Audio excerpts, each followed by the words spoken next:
Nyakoromo gigeno mara en odhiambo mar teri makare arwakni machiegni mar yudo weche manyien mag imore kae Ramogi TV ka omedo luwo ni ma osetimore gwenge mopogore opogore pacho ka ma oting'o wach mar oula kaachiel kod ng'anyo mar lakteche to kod weche mamoko bende kamoro amora ma intie yiena mondo arwakni machiegni chakruok nyaka giko weche manyien mag imore chakore sani mokwongo thund weche.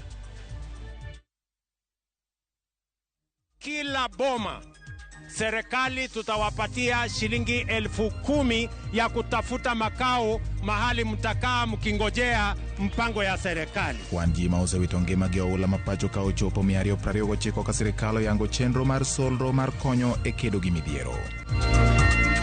Tuoche nyocha ne ntiere kae ni malaria nitie ng'eny, diep be nyocha ogoyo moko ka. Nang'iewo kodhi mifuko 10 matiyo gi almost 20,000. Mago eko olale pite. Ji ma odak e kuonde reso ji nyando ywago pek ma gintiego e kinde ni maula okwako gwengego.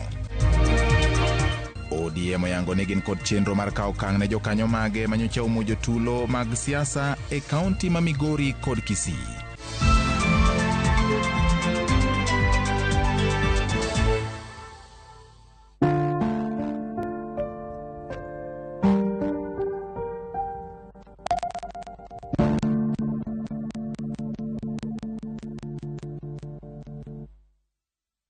Machiegni nyinga en George Bati, jaloko mare iluongo ni Wilson Ochuka.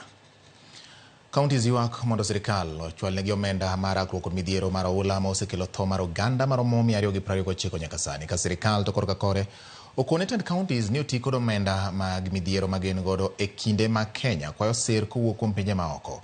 Jatend piny William Ruto kawuono yango ni sirikal dhi chiwo sir mag omenda ne ji mapiyo sedaro. Walter Nyambaga nigi ler mar wachni. Kagibedo kod romo mokelo kanyakla riwruok mar governors kod sirikal mamalo e kod jokanye sekta buora e kar dak mar jalup jatend piny Karen. Romo ma network mare ne en mare yudo kaka inyalo resi midhiero mosekelo lal mag ngima oganda maromo ji 229.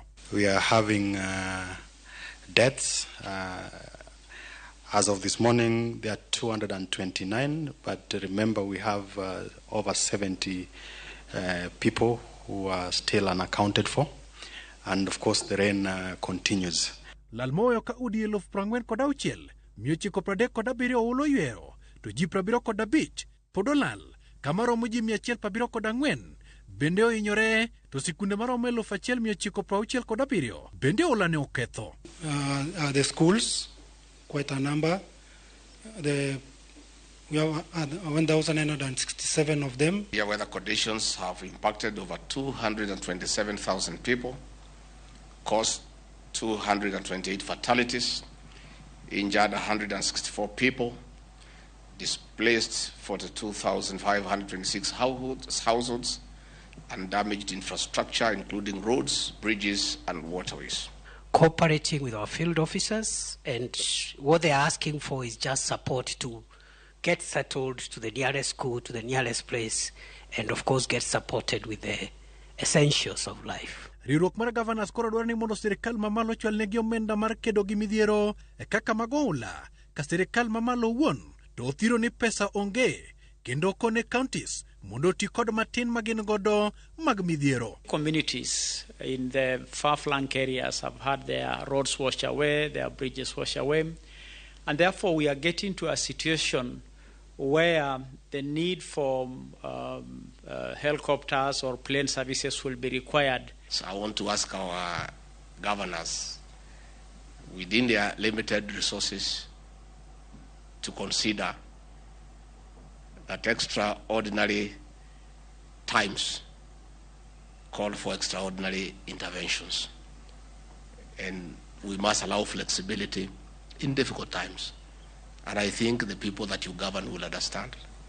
The controller of budget will understand. E kindeno bende riwruok mag pinje mag Arab Emirates ochiwo kony ne Kenya mag chiemo mag metric ton machopo 40 to kod mok mag chiemo metric 34. From the United Arab Emirates, they have given us 40 metric tons of food supplies,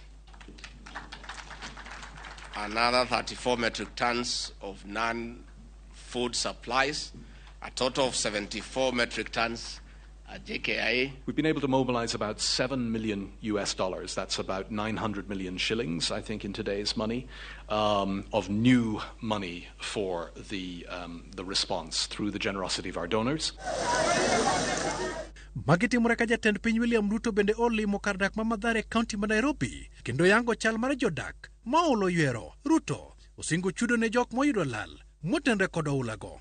Wale wote households 40,000 hapa Nairobi ambayo wamehamishwa kwa sababu ya safety yao, kila boma serikali tutawapatia shilingi 10,000 ya kutafuta makao mahali mtakaa mkingojea mpango ya serikali. Kajo Kenya pod kale midhiero mag oula mapek, piny owacho wuok oko mar kwa jogo ma jochiw kony mondo yugudwi gi kanyakla kendo chwalo kony mabiro konyo Kenya e kinde mag midhiero matek.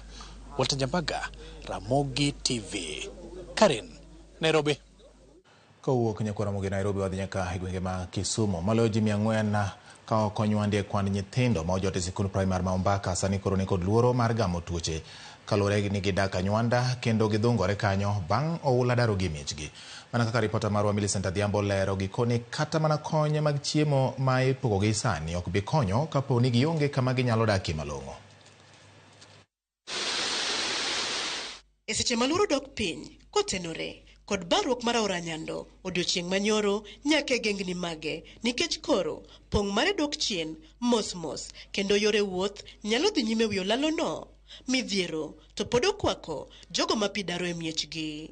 Walimo skul primar ma Ombaka e Nyando kaka achiel kuom kuonde jot ne jogo ma oula daro mowinjore oting' kwan oganda maromo 250. Sani skundno koro lokore mier ne familia mayo 400 ma bende kwan gi medo dhi malo kaka koth medo chwe kendo nam medo ng'ok.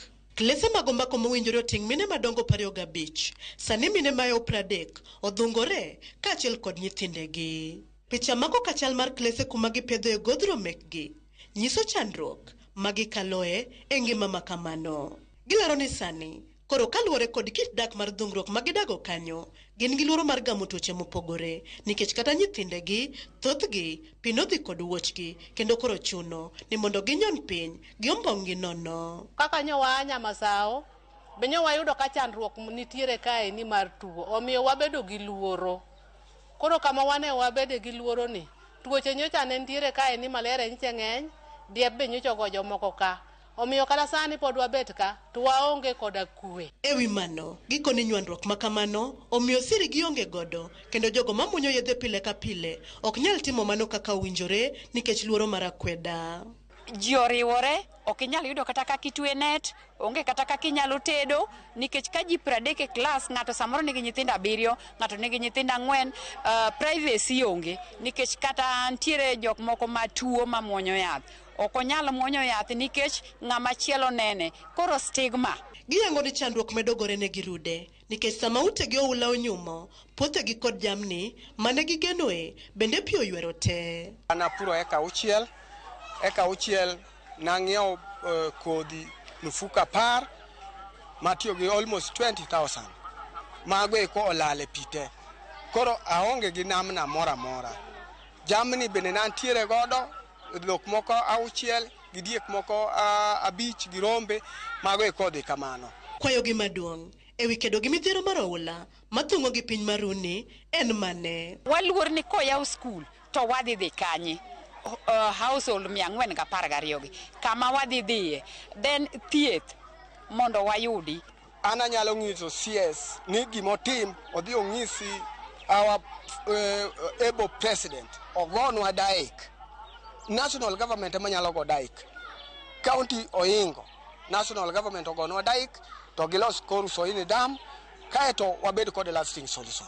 Magitimore kinde ma jatend migawo mar weche tudruok Eliud Owalo ne olimo Ombaka kawuono mar chiwo kony mag chiemo ne jogo ma pi odaro.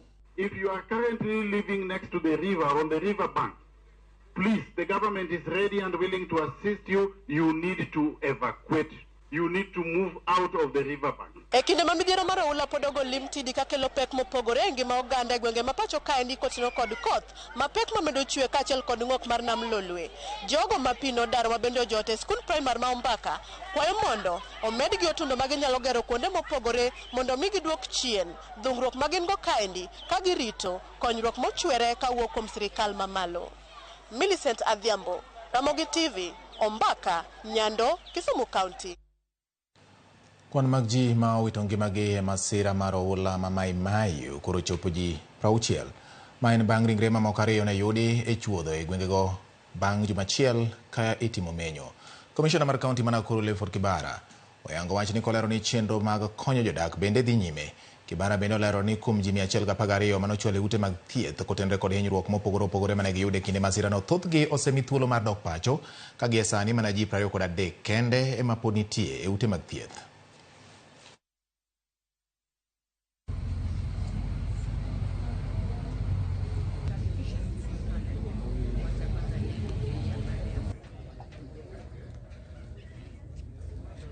Kuna mili 30 ambayo imeripotiwa imepotea, yani hatujaipata.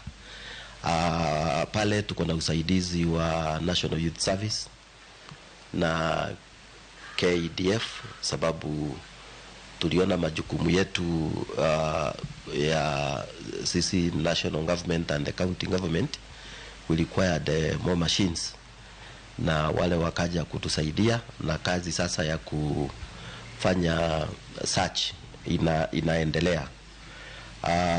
Kwa wakati huu watu wale walikuwa admitted walikuwa 112 na wengi wamekuwa discharged, tunabaki na 23. Erokamano nyakora mogi pod wane motene kod weche mag pio ula kaachiel kod chal mar kor lwasi ka jokor chal kor lwasi oyango kaka koth biro bedo ka chwe gwenge mopogore opogore pacho kaachiel kod bende ng'iyo okenge mowinjo bed ni iketo e jiwo neno ni ji ok oyudo masira kendo ji obedo gi ng'eyo kaka koth biro bedo e pacho ka nyakora mogi. Magi gin moko kuom nonro gi report mogol kod jokor chal kod kor lwasi miluongo ni Kenya Meteorological Department ma yango kaka koth biro bedo e alwora mag gwenge mopogore opogore. Nyakora mogi ka wang'iyo chal mag weche chal mar lwasi kaka ogol kod riwruok mar kata jolony e koro chal mar kor lwasi ma en Kenya Meteorological Department e kind tarik 7 mano kiny dwe mar 5 2024 nyaka tarik 13 dwe mar 5 2024 ni alwora mar nam Lolwe kaachiel kod hoho mar Okak kaka koth dhi bedo. Koth e seche mag okinyi e moko kuom gwenge mamoko mayudore e alwora mar nam Lolwe miluongo ni Lake Region kanyakla kod Rift Valley kata hoho mar Okak nitiere gwenge madhi yudo koth e seche mag okinyi. Koth e odiechieng' kod otieno bende dhi bedo e moko kuom gwenge. Sama koth osenyidho e gwenge moko e seche mag okinyi kata koth ochwe e gwenge moko e seche mag okinyi, koromo odiechieng' kaachiel kod otieno bende pod koth nyalo chwe e gwenge mamoko e alwora mar nam Lolwe kaachiel kod hoho mar Okak.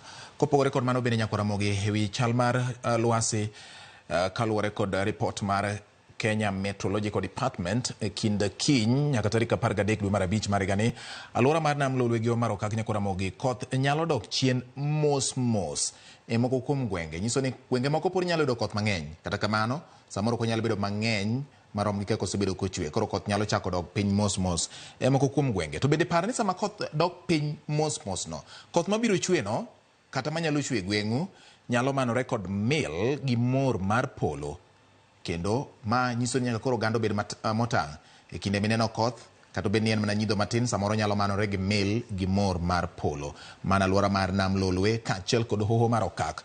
E weche mag chal mar kor lwasi nyakora mogi bende report mar jolony e koro chal mar kor lwasi kinde kiny tarik 7 nyaka tarik 13 dwe mar 5 mar higani alwora ma kadho nam Chumbi koth dhi bedo e gwenge manok e seche mag okinyi, seche mag odiechieng' kaachiel kod seche mag otieno. Nyiso ni nitiere kaka gwenge mamoko dhi bedo ni ok ginya yudo koth kaka nyo giyudo mokalo chien e gwenge ma kadho nam Chumbi. Koth bende nyalo jimbore nyakora mogi nyaka e gwenge mamoko kaka ndalo medo sudo.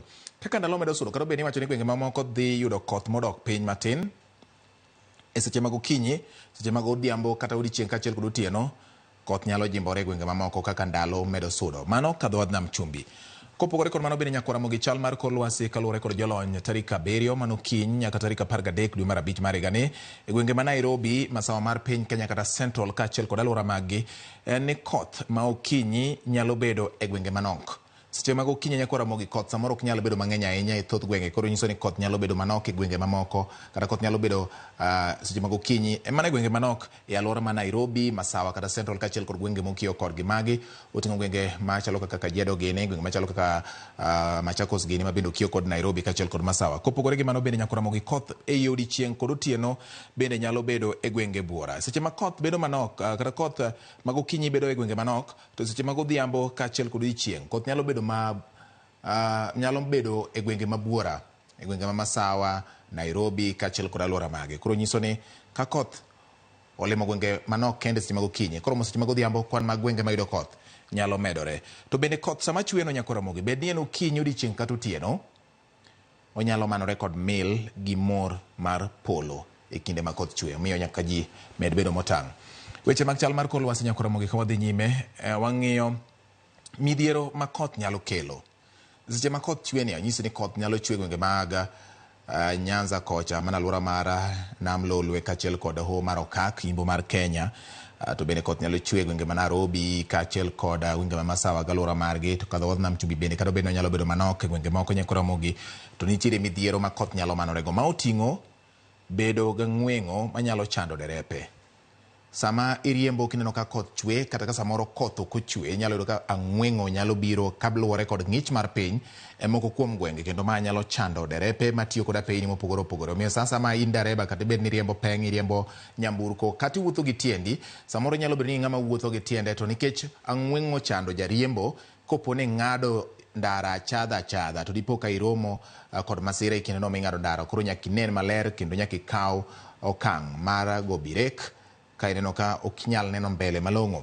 Yamo mapek bende Nyakwaramogi gi mil kod mor mar polo bende nyalo manore kod koth, koro magi nyalo bedo midhiero. Yamo mapek, mil kod mor mar polo bende gin moko kuom midhiero manyalo manore kod koth e kinde ma koth chweno. Kopogore kod mago Nyakwaramogi bende nitiere koro siem ma ogol ne oganda e kinde ma koth chwe. E kinde ma koth medo chwe Nyakwaramogi, ji medo golo paro mopogore opogore Nyakwaramogi, mana kaka inenono gin weche ma nyiso ni adieri koth pod nitiere. Nwatemo mana nyisi kaka gwenge osebedo ka yudo koth ka gi kacha. Koro siem mogol ne jopiny oting'o kik ibwoge tie yien. Ang'o momiyo inyisi ni kik ibwoge tie yien? Sama ibwoge tie Nyakwaramogi, samoro polo nyalo mil, to ahinya yudo ka polo goga yien.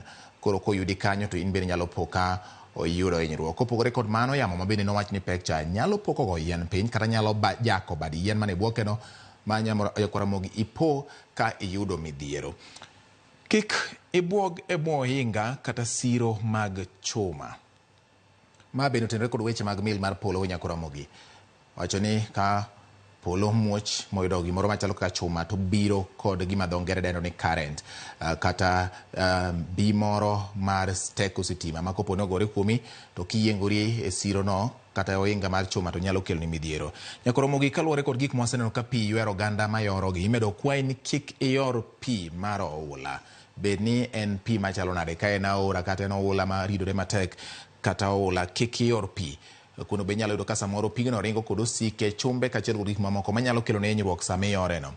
Yamo bende nyalo waro udi Nyakwaramogi kendo muko yiende, to kod midhiero mamoko manyalo biro kaluwore kod koth. Omiyo mago gin siem kuom gik mowinjo bed ni kik itim, kata gik mowinjo bed ni rwako e pachi mondo ing'e ni kopo ni timo mano to nyalo kelo ni hinyruok e kindegi mag koth. Erokamano Nyakwaramogi kuom keto Ramogi TV, kendo wamedo nyisi weche mopogore opogore kotenore kod weche mag oula, koth kaachiel kod chenro ma imedo keti gi siem imedo gol kod jolony eno ni ngimani obedo makare e kinde ma koth medo chwe e pacho ka Nyakwaramogi.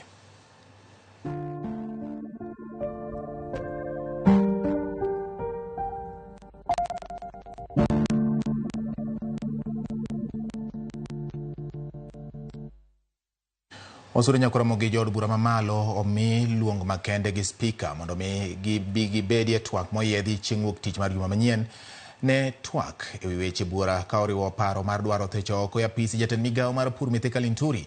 Spika Moses Wetangula wacho ni odiechieng'no ema ogik ma komiti moyiedhi owinjore ochiwe ripode ewi paro mar thicho oko Linturi apisi. Jood bura bende igeno ni dhi rango lokruoge ma od bura mar Senate dwaro ni mondo tim ne paro mar chik mar loso kata malose ewi pok mar omenda. Jood bura bende biro lalore ewi paro mar chik maloso ewi chike mageto kata makedo kod masiche ma apoya e pacho ka.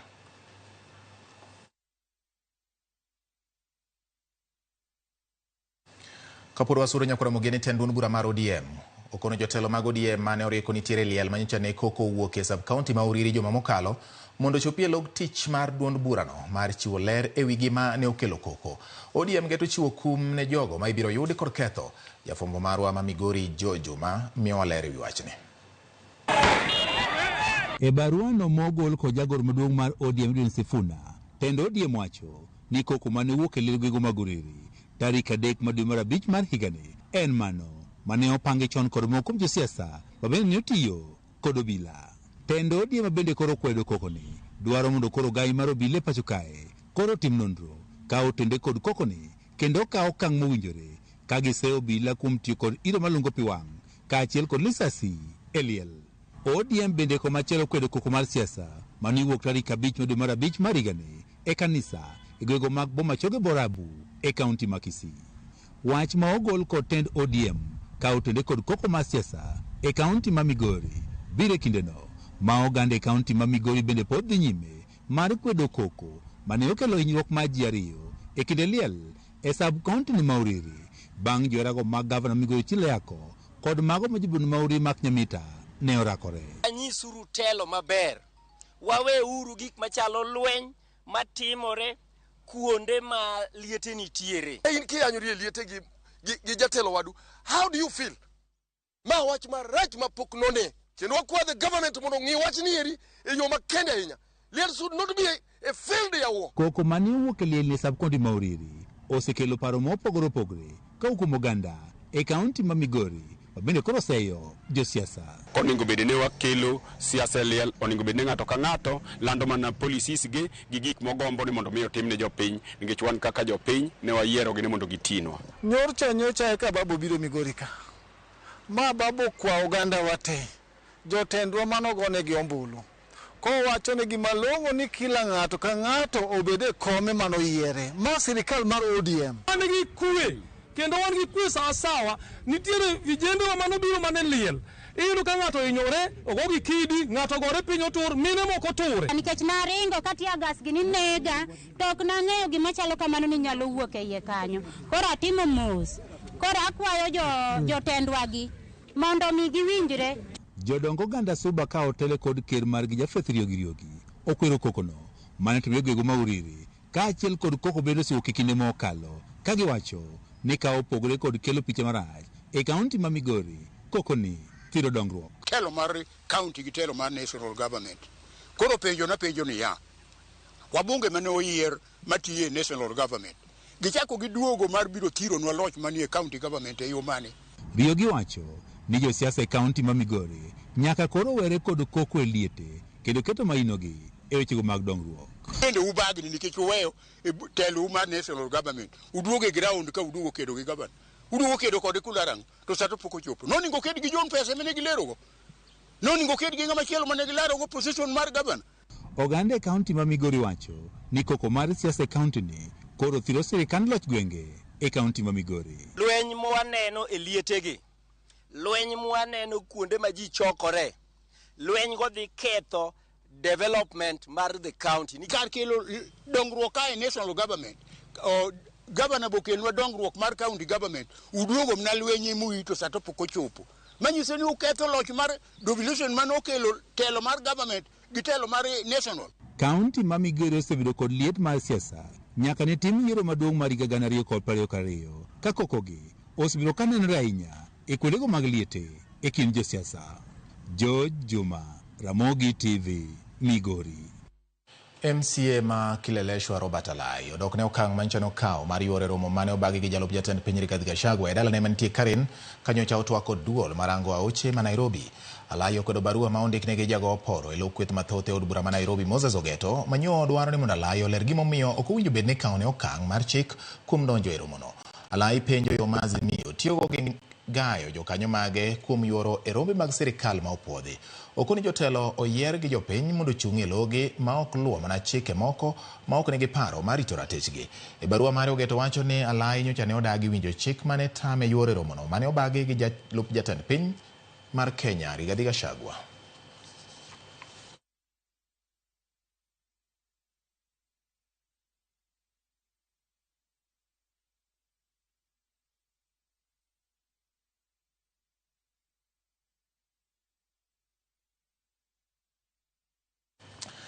Erokamano nyakora mogi kuom keto Ramogi TV, mano bende matero e yue maro mokwongo dakika 23 bang' saa 3 mar otieno. Ramogi TV weche manyien mag imore achiel kachiel mana ka mayodwa.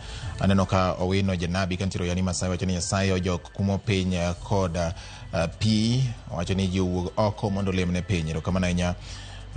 Moses Otieno kawuok Ogwedhi Masai bende wacho ni Ramogi ler ahinya wuoro josiasa mamigochwa ka sama idwaro ombulu to giwacho weche mathoth ahinya kata gigolo singo mang'eny ka koro chopo kinde mowinjo bed ni gitiyo ne jopiny to koro gin mana gwandruok gi miero. Okay, Moses wacho kamano. Jackson Odol Odando wuod Imbo Nyamonyi amor kod baba kendo ayie kod baba kuom chomo wang' sirikal te kuom uchumi ma Kenya ka. Erokamano ahinya. Boaz Kayanya Mbeche wacho ni Ramogi chopo ne gi yo makare kendo mor ahinya. Eric Odemo kaya chunge Kenya Mkago Bati wacho ni mosna Chief Abilur kod wogo ndalo giko ema koro chopo masiche ng'eny e Kenya ni modhiera. Okay, mano kaluwore kod Eric Odemo kawuoyo kod achiel kachiel Ramogi TV. Aya, ano ka jokma bende medo ndiko mamiya pachgi weche manyien magwa. Ka endeno ka Sangra bende mano wuod gwenge mag Kanyameda kocha wacho ni josiasa ma Migori odwoke weche mag koko chien mondo piny obed gi dongruok. Pastor Komborua wacho ni Ramogi neno maler ahinya ong'er ka wuoro siasa okethore kendo josiasa rakore ma ok ber jodolo mondo miyo kaw ting' bende wuoye kod jotelo mondo gibed ka ging'eyo gima owinjo bed ni gitimo. Okay, Tinga wuod Nyorato bende wacho ni yo makare kendo mor ahinya gi weche manyien. Kasto Shemotho mano soja wacho ni Amosi Bati amor kodi adua and always enjoying how you bring news. Okay, how you present news. Wacho ni I'm closely following gi owade giluongo ni Reyo Tho kaachiel kod Samuel Otho. En ang'o momiyo sirikal pok oyango weche mag oula gi kaka midhiero momako piny Kenya mangima miluongo ni national disaster? It is clear ni Kenya ok wanyal kendwa. Donations are highly required.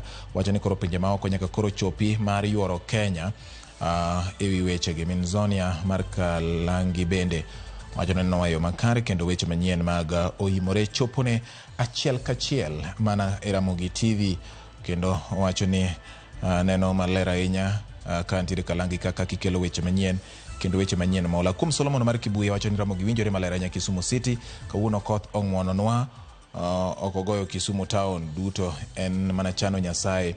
Alicia Wendi wacho ni tune live ogola siala wuoro kaka pi okelo midhiero kar mondo okel mor ne oganda. George Musa Ramogi TV neno maler ahinya kini wacho ni no Facebook live. Erokamano Facebook achiel kachiel jogo mandiko na Joshua Tuode Ligala Uchieng samolo kaka pile jalamo japolo. Erokamano ahinya. Erokamano Lexzone luongo ni Lexzone okumu bende kaachiel kod Lowell Felicitas kantiere Narok County oneno maler. William Oriema bende Ramogi TV neno maler nyakwar were mwenyewe. Erokamano in bende nyakwar Ramogi yena mondo kawiyo gi kanyo kaduogo to poran gi weche mamoko manyien mana ka e oimore.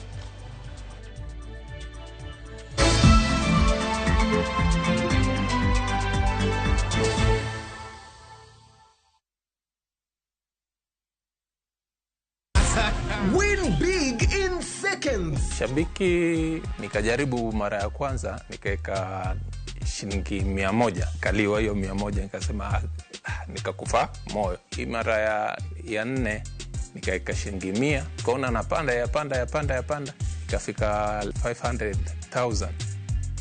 Nikamusisha msichana wangu mkubwa nikaniambia dadi toa hiyo usiache toa. Nikasema wacha tu niendelee tu kucheza. Ndio ikafika 1.4. Nimefurahi, yani hata nimeona ni Mungu tu. Kuna mahali nilikuwa nimeshikika ma school fees hivi Alafu na mjengo wangu kidogo kidogo ambao nilikuwa nimeuanza, Aviator ni iko sawa kabisa. Kochonjo. Aviator ya Shabiki.com inakupa the biggest multiplier in Kenya. Shinda up to 50,000 times your stake. Yani ukiweka stake ya 100 bob, ndege ipeperuke, unashinda 5 million within seconds. Not for persons under the age of 18. Shabiki.com is authorized and regulated by BCLB license number 359. The recent floods have devastated communities across Kenya. Families have been left homeless and stranded, some forced to seek refuge in public primary schools with no food or shelter. Their lives turned upside down. But there's hope in the strength of numbers. Kenyans of goodwill are coming together to donate and help families affected by the floods rebuild their lives. Every donation, big or small, will make a difference. Let's come together and help a Kenyan rebuild their life. To donate, dial *802#, then select option 2 for the Kenya Flood Funds Drive, then input the amount you wish to donate to assist floods victims or visit saidika.co.ke. Your donation will go towards helping families affected by floods. Hi there, I'm your new friend Panda from Paokwa. Come along for our adventure today as we take you through the hummingbird tales. Kim and I are going on a camping trip with our Scouts troop. But first, Tilly, AJ, Kim and Pendo will explore some inspiring African stories. we will learn together about Dr. Rachel Masake. Can I ask you what you are good at? Maybe you can draw or run the fastest in your class. The little ones of all ages will continue learning as they watch the best content on the go only on Viusasa. There is so much to explore.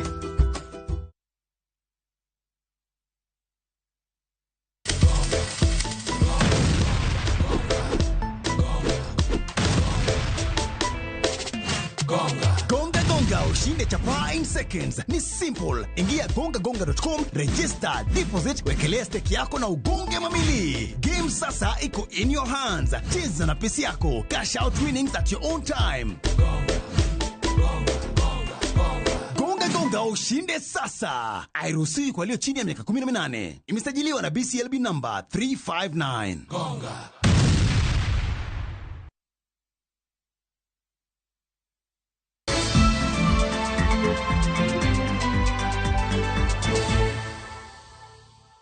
Erokamano nyakora mogi wamedo sudo gi weche mamoko manyien. Do chiwo thuolo mar ndalo ariyo mondo lakteche mang'anyo kod sirikal oket kokgi winjruok mar tiko ng'anyo madhi nyime. Ma bang' winjruok tamore kaka nyocha ne do chano ni tiek wachno odiochieng' ma kawuono. Tend riwruok mar lakteche pacho ka pod omako chung' ne sirikal nyaka winj mana dwachgi eka gibiro yie mar chungo ng'anyo ma koro sani osekawo ndalo 54. It is imperative to acknowledge the areas of mutual agreement and convergence between the doctors and the government. The obstacle posed by ego-driven actions from the government should not impede the progress towards resolving this crisis and ending the strike promptly. And our role is to strike until we get a return to work agreement. And as we say, our discussion is based on the sanctity of the CBA. There's no way and there's no any other way that you can tell us or you can reiterate or you can tell us to believe that if we have a return to work agreement that is not anchored in the CBA, then the formula will be implemented. We have had promises before, and that's why we are focused on seeing commitments and results. Tend piny Democratic Republic of Congo we uthuolo apisa mar kambi ndeke mar Kenya Airways Lydia Mbotela mayando maki kendo ma osebed ka ogeng'ne kuom jumbe ariyo. Mbotela ma en manager mar KQ boma ma Kinshasa osebed ka ogeng'ne e kambi jolweny mar pinyno ma DRC. Jagoro mongirore migawo mar weche tudruok pinje maoko Korir Sing'oei olero mbui mare mar X ni Lydia we thuolo bang' sirikal ma Kenya donjore. Lydia osebed e od ang'ech kane ok oyiene kata mana tudore kod familia mare.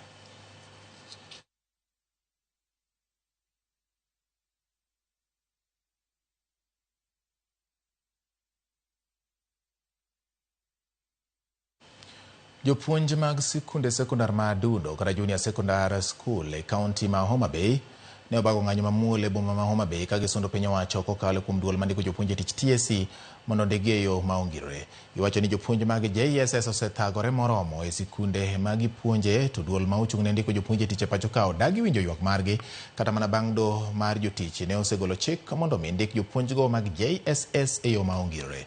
Jopuonjgo ka otelnegi kod jakom margi Harrison Oyo ok onego gibidhi nyime gi puonjo ka oyaw sikunde pacho ka nyaka migi barupe mar ndikogi tich e yo mongirore.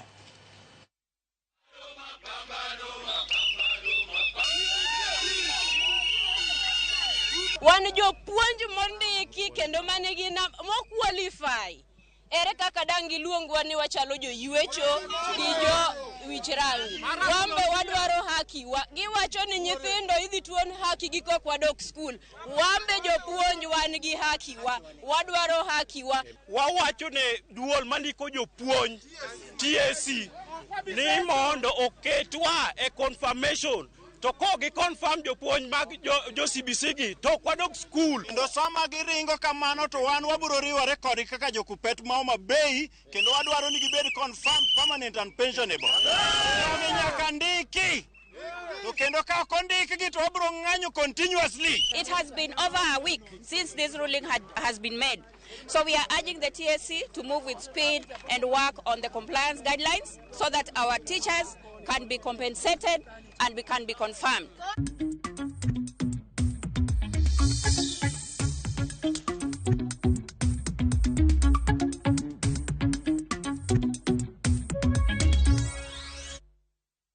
Machiegni nyakora mogi wadonjo weche mag ohala kama sirkal oweyo oko board mar directors mag riwruog Saga mar Cusco kaluwore gi mibadhi mar kaka omenda ne ogwenyore e lwedo e riwruogno. Jatend migawo mar weche mag riwruog Saga Simon Chelugui wacho ni nonro ma otim e buge mag omenda mag riwruogno nyiso maler ni omenda ne olal. Ogolo chik ni duol marango riwruoge mag Saga mondo oyier board manyien mar ji 15 ka inono jokanyo mag board ma owuono. Jokanyo mag board no ichano sundi mondo mi ochul omenda ma oyangore ni ne olal.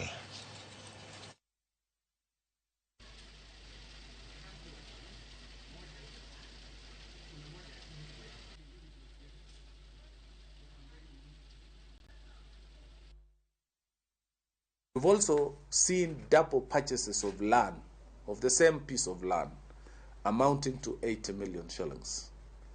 And we have seen suspicious cash transfers to insurance agencies purported to be payment of commission for services rendered to insurance services. There were also heavy and big cash movement from Cusco accounts to their staff accounts. All those culpable, all those who are involved, those who will be mentioned, will continue and pursue them until we recover every shilling owed to Cusco members. Komiti mar od bura ma malo mochune weche mag ng'iyo mwandu manitiere buolo bunge to kod alwora osingo mareno ni chike oketi makare mar konyo jokuny mula e pacho ka kendo gibedo kod lwasi makare mar timo ohala mar mula. Jaod bura manyatike Tom Odege koni loko chike matayo weche mag kunyo mwandu manitiere buolo ma ong'ere kaka Mining Amendment Bill higa 2023 kod Gold Processing Amendment Bill wacho ni lokruok ma gigeto kelo dhi konyo jokuny mula duto mathurka. Moko kuom lokruoge chike matayo chenro mag kunyo mwandu manitiere buolo mane igeno losi oting'o loso maber kendo miyo teko bar duol ma ng'iyo chenro mag kunyo mwandu manitiere buolo ma ong'ere kaka Mining Regulatory Authority. Mar chik kuom minister kato imiyo an authority nikech neno ni minister ka ne nigi chik ni e lwete to tiyo kode marach nikech ng'ato achiel ng'ama nyalo ng'ado ne paro onge. Omiyo koro chik manyien dwaro ni mondo chak an authority ma committee nyalo bede to tayo weche mag mining. Ka ng'ato mi license mar mining noyiene biro daro jok ne timo mining matindo tindogi kata okawo kanyo to tiye. Jopiny dwaro ni ng'acha kata komi license to nyaka giwinjre kaka giro tiyo gi jogi nikech ka puonjo jogi chieme koro jogo ok riembi to gitiyo kanyakla. Jogi kawo margi embo kawo mare to gidak kumoro achiel to gidhi nyime. Maduong' kendo kabisa ma wayuago kaka jok manie sector mar mining gin jok mok tim mining to joma tiyo gi chemicals kata sum e weche mag loso gold dhi to sum ni chando gi to gito gionge kata mining. Mai gimomiyo wakwa jowa ma jonema mosebedo kanindo e tijgi momiyo sani kidhi gimoro miluongo ni leaching itimo e dho aore, to sum magitimo godo gigi donjo e aora, to aora ringo godo jakanam, to aora ni ji modho kochakore kama gini odonje nyaka gike nam, to nambe ji modho. Koro magi gik mosebedo ka hinyo jogewa machuno ni chik nyaka bede motegno manyalo keto ni gigi kitimogi to gik magitiyo godo ok donje pi kendo ok dhi aora. Jokanyo mag komiti mar od bura mochung' ne weche mag dongruok mar kogwenge koro dwaro ni jopur mantie e bwo chenro mar Kimera Oluoche kaunti ma Homa Bay oti kod chenro makare ka mondo gigol chiemo moromo manyalo konyo ngimagi.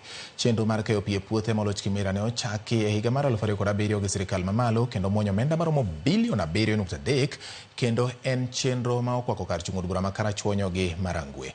Jokanyo e komiti no mane otimo limbe maneno kaka chenro dhi nyime kotelnegi kod jalup jakom margi Mary wa Maua okoni jopur ahinya to mago chele pok oketo maino e tiyo kod pigno kaka owinjore mar golo chele moromo. Channels to give water to the farmers is not enough. So the canals that we have are not enough. They really need to add more so that each and every farmer who needs to access water can be able, because if it is left to the farmers, they may not be able to construct that. And also, we have requested the Lake Basin that they really needed to create a lot of an awareness to the farmers around and maybe appease them a bit by giving some subsidy of the fertilizer we know the government is giving, and when the government is not in supply of the same, they can also look outside their means to make sure the farmer is not lacking. Let also farmers in these areas also see that they can also do their part, they play their part.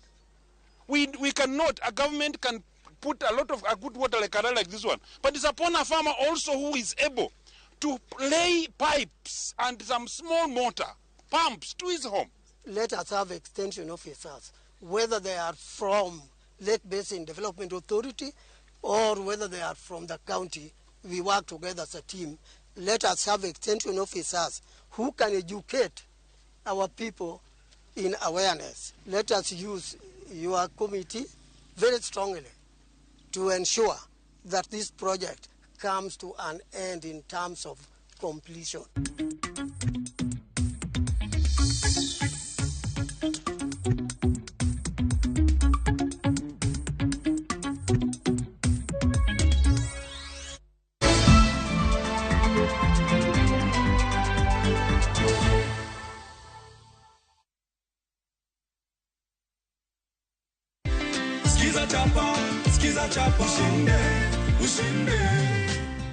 Ndugu yetu anapata shilingi zake 50,000, Musa Jakadala tukimpa tu. Si unaona? Hizi zote ni zako. Unasikiaje? Furaha mingi sana. Si ndio? Hebu wajuze kwa kamera tu ile pale, ulifanyaje kupata 50,000 leo hii? Nilifanya ku dial *87*3#. Ukachagua. Nikachagua nikashinda. Ukachagua sikiza tu moja na ukashinda. Nikashinda. Imekupa 50,000. Asante sana. Ongezea mama stock sasa. Si ndio? Lazima. Enda na cheki yako, hatusalii nayo. Sikiza chapa ushinde.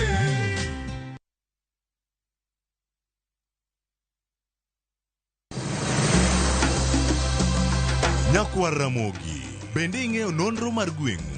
Jakawine mano chako ya mulo. Kisumo en kama ne ji biro dwere ki ati dogo ni biro sumo. Kata mana kaka ne ochakore. Chakruok mar got Ramogi nowuok Uganda kaluwore gi kaka ne Ramogi owuotho. Tich ariyo ka tich ariyo, Millicent Adhiambo. Machiegni e chendo mar ng'e gwenge wakatielo makawuono wakelo ni nonro mar gwenge yo koloni kendo mi lere nyinge chakruok kachiel kod humb gwenge mopogore. Kisumu nowuok kuom nying mar Kisuma ei manyaka kaendi humbe landore kod ang'oa. We wawinj anena. Saa 3 otieno mana e Ramogi TV.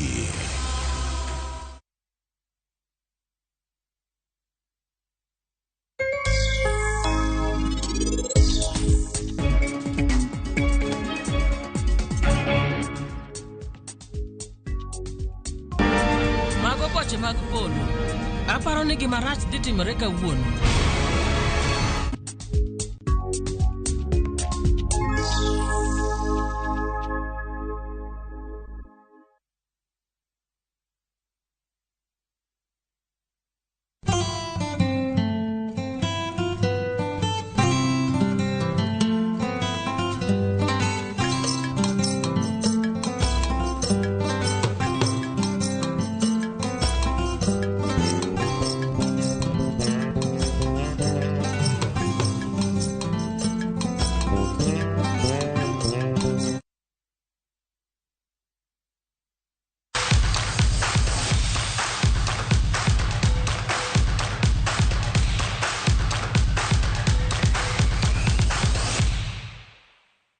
wadonjo weche mag tuke nyakora mogi tuke adhula mag lig maduong' ma pacho ka ochopo yakre kaka timbe odong' mana gi tuke auchiel to lig no koro rumo. Nyaka sani Gor Mahia omako thuolo mokwongo e chung' mar timbe. Kanzoia pod yolo e thuolo mar 18 kendo onyalo dok e lum. James Opondo nigi ler mathoth. Gor Mahia kao kombe mar adhula lig maduong' pacho ka nyadi 21 nenore bang' loyo klab mar Mulangasil gonde 3-1 chieng' ngeso ka locho chwalo Kogalo nyaka points 60. Kogalo mitayo gi kocha Jonathan McKinstry biro mana manyo points 9 mondo gilo lig ka locho margi biro miyo gi thuolo mar ting'o nying Kenya e tuke mag CAF. Komachielo Police FC momako thuolo mar 2 points 9 tok Gor Mahia oketo Gor Tesre bang' loyo klab mar Kakamega Homeboys gonde 2-1 lap ma Mumias Complex odiochieng' manyoro. Polis poko wito tugo kata chiele tuke 14 mokalo ka jaloyo margi Tito Kelo bende nigi lek mar kao kombe mar jaloyo higani kata odoko ni Benson Omala ni mbele negi gola chiel. Look how much passion, how much determination Mulangasil played with today when they really had nothing to play for other than pride, because they're not going to get relegated, they're not going to win the league, but they come full throttle and we expect that every week. So, next week we play Shabana, who do have something to fight for. They're fighting for their lives to try and stay in the division, so we expect another really tough game, but yeah, it's another maybe 3 wins should probably be enough. Sisi tupambane na mtu. Sisi tulisema tushinde game zetu kwa sababu ukiangalia Gor Mahia tunaheshimu wako hapo juu na wanaenda pia, so sisi tunataka kuja pia hapo kama wakiteleza but lakini sisi yetu si title tuko na Mozart Cup ndio akili yetu yote kwa hapo. Nafikiri hiyo ndio tukichukua itakuwa shortcut ya Continental. Shabana ni kigeno madonge league maduong' Bangalow Club mar Sofapaka gola 1-0 e lap Machakos Stadium. Loch mar Shabana keto gi thuolo mar 15 gi points 28.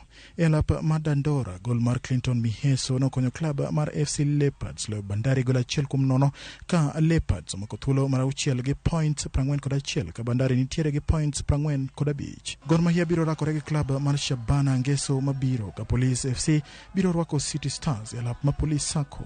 Taskam makothuolo mar 3 biro tugo gi klab mar Mulangasil kinde Manzoia biro gombo yudo loch margi kuom kinde malach kama gibiro rakore gi klab mar KCB. James Opondo, Ramogi TV, Nairobi. What a save! What a save! Top keeper, top save! Fawere kod mag ligo na jotuke mag ng'we kama timbe mag Kenya maringo ng'we kata ng'we mag kede kata milongo ni ng'we kede. Nore medo tiko yoro tuke mag Olympics e boma ma Paris bang' tieko piem mag manyo tiko go e thuolo mani piny e ng'we manobagi e boma ma Bahamas. E kidieny mar ng'wech ma idendo ni 4x400 meters mokik yawuoyi kod wakeini. Tim mar Kenya manoting'o Kennedy Mutochi, Mercy Chebet, Kelvin Kipkorir, kachiel kod Morina Thomas. Itike thuolo mogik e kidieny margi mane